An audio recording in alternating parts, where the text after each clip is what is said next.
针对美国近日再对中国台湾地区出售武器，依据《中华人民共和国反外国制裁法》，中方决定从9月18号起，对9家美国军工企业采取反制措施。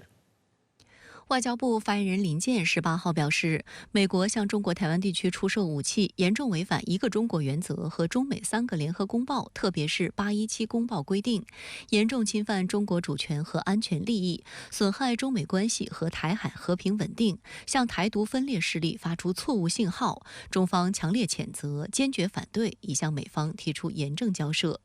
此前一天，美国国防部国防安全合作局发布声明称，美国务院已批准一项总额约2.28亿美元的对台军售，包括飞机和相关设备的返还、维修、重新装运服务等。中方将采取坚决有力措施，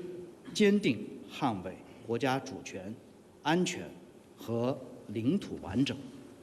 根据规定，中方决定对美国内华达山脉公司、遥感舵公司、立方公司、S3航空防务公司、特科姆公司、文本矿公司、扁平地球管理公司、ACTE 联邦公司、埃克索维拉公司等9家企业采取反制措施，具体包括冻结在我国境内的动产、不动产和其他各类财产，禁止我国境内的组织、个人与其进行有关交易、合作等活动。深圳卫视注意到，此次制裁是今年以来中方对涉及对台军售的美国军工企业的第5波反制，也是赖清德上台后第3度反制。1月7号对5家美国军工企业实施制裁，4月11号制裁2家美国军工企业，5月22号制裁12家美国军火商及10名高管，7月12号制裁6家美军工企业及5名高管，而且此次反制的速度也超过以往。在美方宣布军售后不到24小时做出反应，显然是有备而来。由于这次美对台军售案主要涵盖飞机以及相关设备零件维修、退运以及转运等服务，中方最新制裁的美军工企业中较多正是从事与航空防务相关产业，针对性相当强，并且被制裁的美军工企业也不再仅限于一些知名的军工龙头，如雷神技术公司、洛克希德马丁公司等，而是制裁了一些业界外名气相对较小，但在美国军工产业链中处于关键环节的企业。以内华达山脉公司为例，公开资料显示，这是一家美国私营电子系统供应商和系统集成商，专门从事微型卫星、远程医疗和商业轨道运输服务，与洛克希德马丁公司、波音公司等军工巨头有过分包合作，还为美国空军和陆军的航空器升级和改装电子系统。五角大楼的合同公告称，内华达山脉公司研发和生产可生存机载作战中心的合同，包括交付工程与生产研发机、量产机、相关地面系统以及临时合同支持。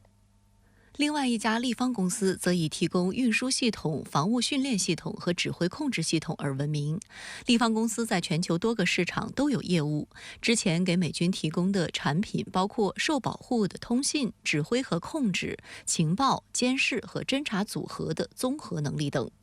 有观察指，这次清单上还有几家美国企业，严格意义上并不算是纯粹的军火商，而是打军事擦边球的情报资讯机构或者配件企业。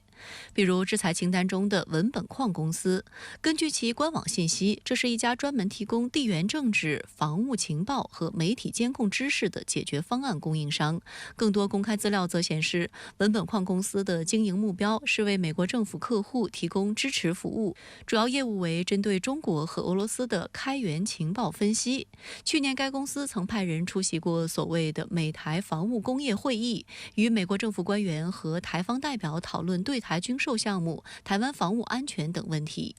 台防务部门17号对外炒作称，美国最新一批军售内容包含 F-16、C-130、P-3C 等美系军机，相关设备零件的修理回运以及承包商提供的工程、技术和后勤支援服务，体现了美国对台湾安全承诺云云。民进党当局还吹嘘，这有助于台湾提升自我防卫能力及不对称战力。对此，国台办发言人陈斌华19号回应指出，我们有坚定的意志、充分的信心、足够的能力，粉碎台独挑衅和外部势力干涉。任何人、任何势力不要妄想我们会吞下损害国家主权、安全、发展利益的苦果。正告赖清德当局不要误判形势，胆敢铤而走险，必将自取灭亡。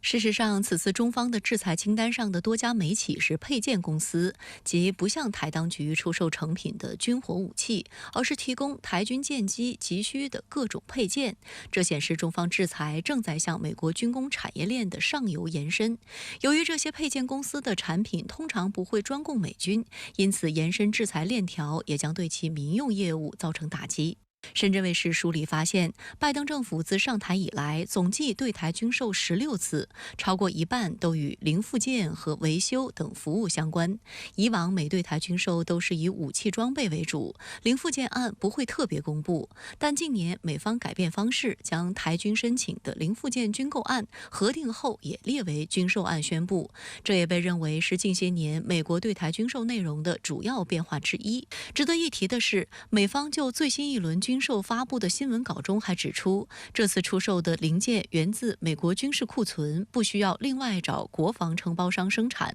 但这种库存装备的对台转移，近期就造成不小风波。美国防部督察长本月11号发布的一份报告指出，台湾方面去年12月收到的美国依总统拨款权提供的军事援助物资无法使用。美国在台协会官员称，这让台当局高层官员感觉美方像在清理不需要的库存。报告揭露，270万发子弹为1983年产，已经过期，超过3500组防弹板和背心受潮发霉。有岛内舆论援引消息人士称，台军方对此事全面封锁消息，口风甚紧，而且也不敢用这些军援。军中有人私下抱怨，美方提供的战术背心是美军尺寸，不符合东方人的体型，加上有些受潮，防弹的钢片又非常重，因此并未全面发给部队。那这个项目不是我们选的，是美国帮你选的，说这也造成了美国总统或者是国会议员，同党的国会议员，有时候变成要销库存的管道啊。那他往往用市价来报，比如说1983年的子弹，他用2024年的子弹报价来报销。那这个当然，这个美国军方就会赚到钱了。抢抓双区机遇，谱写发展华章。9月14号晚，深圳市龙华区观澜古墟在璀璨灯火和诗意的交融中，迎来一场特别的文化盛宴——今夜为你读诗，庆祝新中国成立75周年朗诵专场。活动由深圳龙华区委宣传部主办，龙华区融媒体中心承办。来自深圳市朗诵艺术家协会、深圳市长青老龄大学等单位的朗诵名家与爱好者，倾情演绎经典名篇及龙华本土作家的文学作品，共同以诗之名抒发爱国情怀。读中国，它很大气，我们华夏5000年的历史都包含其中。新中国诞生75周年，所以这些年来的变化在读中国中都有体现。今夜为你读诗是龙华融媒移动广播龙华之声策划的一项长期文化活动，每月首个周六的傍晚在观澜古墟举行。通过开放麦的形式，为市民提供一个展示朗诵才华的平台。